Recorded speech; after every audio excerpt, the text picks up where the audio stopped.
আমি কি আপনার আপনার রুমে যা ভিডিও করছি? আপনি পাবলিক প্লেসে আছেন।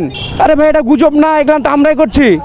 এই বিষয়টাই আমি প্রচার করছি যেন মানুষ সাবধানতা অবলম্বন করে, আর এই গুজবে যেন কেউ কান না দেয়। উনি হঠাৎ করে খেপে গেছে আমার উপরে। এতগুলান মানুষ আছে পাবলিক প্লেসে, কেউ রাগ করছেন না, আপনারা খেপে যাচ্ছেন কেন ভাই? কিলো ভাই, হ্যাঁ সমস্যা কি?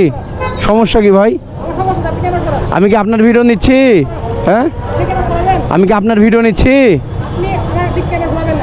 আরে ভাই, আপনি রাগ করছেন কেন রে ভাই? হ্যাঁ, আপনি রাগ করছেন কি জন্যে? হ্যাঁ, আপনি তাহলে পাম্পে জব করছেন কেন ভাই? আরে ভাই, আপনি তো ফেস আসবে, আপনি তাহলে ও পাশে যান। আপনি কি জন্য জব করছেন রে ভাই? হ্যাঁ, আবার মুখ খারাপ করছেন, গালিগালাজ করছেন কেন ভাই? আমি কি আপনার রুমে যা ভিডিও করছি? আপনি পাবলিক প্লেসে আছেন। হ্যাঁ, আমি ভিডিও করতে পারবো না? আরে ভাই, আমি পাবলিক প্লেসে আছেন আমি কি আপনার রুমে যা ভিডিও করছি নাকি? হ্যাঁ, আপনি জব করছেন কেন ওখানে পাবলিক প্লেসে? আপনি কিসের অনুমতি নিব? অনুমতি নিব কেন ভাই? এটা আমি জনস্বার্থে প্রচার করছি, আপনি খেপে যাচ্ছেন কেন? আপনি তো সুন্দরভাবে উপস্থাপনা করতে পারেন।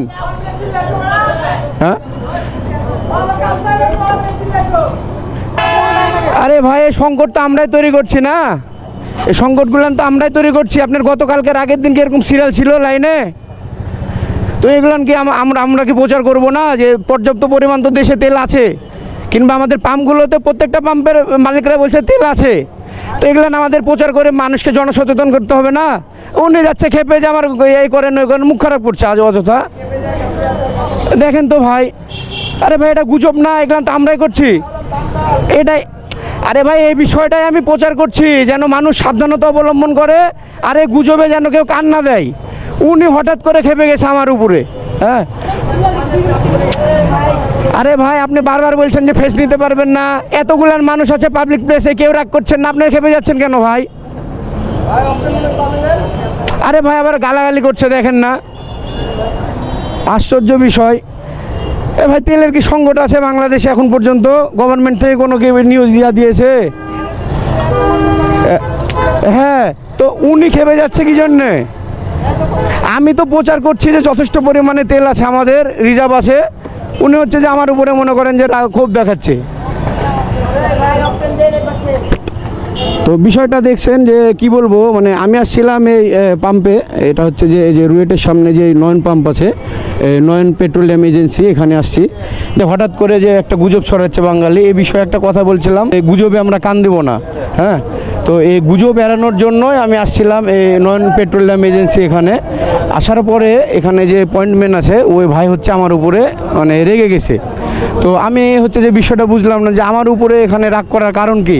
আমি জনসচেতনের জন্য যে গুজবে আমরা কান দিব না, আমাদের দেশে এবং আমাদের প্রত্যেকটা রাজশাহীর সিটির মধ্যে পাম্পে কিন্তু পর্যাপ্ত পরিমাণে তেল আছে। এই বিষয়টা আমি যখনই তুলে ধরছি এখানে, এই পাম্পের যে এক ভাই স্টাফ দেখলেন যে কিভাবে মনে করেন যে অকথ্য ভাষায় আমার সঙ্গে ব্যবহার করছে এবং গালাগালি করছে। তো এটা সম্পূর্ণ একটা মনে করেন জঘন্যভাবে ব্যবহারটা করলো আমার সঙ্গে। কেননা এটা পাবলিক প্লেস, আমার একটা রাইট আছে যে আমি জনগণকে সচেতন করব, যেহেতু আমি একজন কন্টেন্ট ক্রিয়েটর।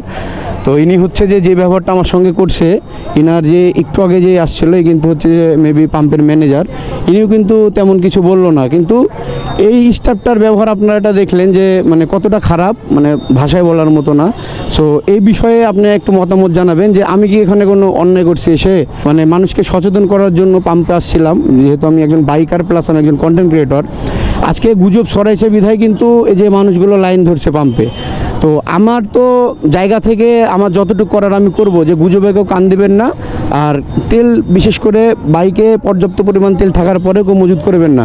তো ইনি গেছে আমার উপরে খেপে। তো এটা কিন্তু একটা সম্পূর্ণ আমার সঙ্গে অন্যায় করা হলো। সো আপনারা ভিডিওতে অবশ্যই জানাবেন যে এটা কি আমার সঙ্গে ঠিক হলো কিনা। ধন্যবাদ সকলকে, ভিডিওটি সবাই শেয়ার করে দিবেন। আসসালামু আলাইকুম।